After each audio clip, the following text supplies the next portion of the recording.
Çox adam keyfiyyəti və qiyməti tutuzdura bilmir. 5 üçün satmaq istəyir, qiyməti baha qoyur.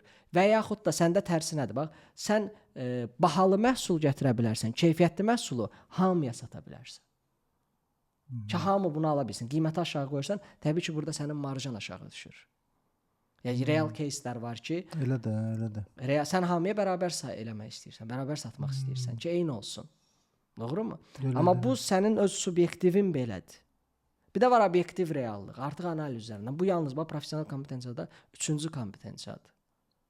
3-cü kompetensiya dediyim bizim o belə deyim də doğum tarixi yenə O doğum tariximiz deyil, yəni doğum o başqa hesablamadır. Olsa doğum tarixində olan 3 sənin bu gün vəziyyəti analiz eləməyindir.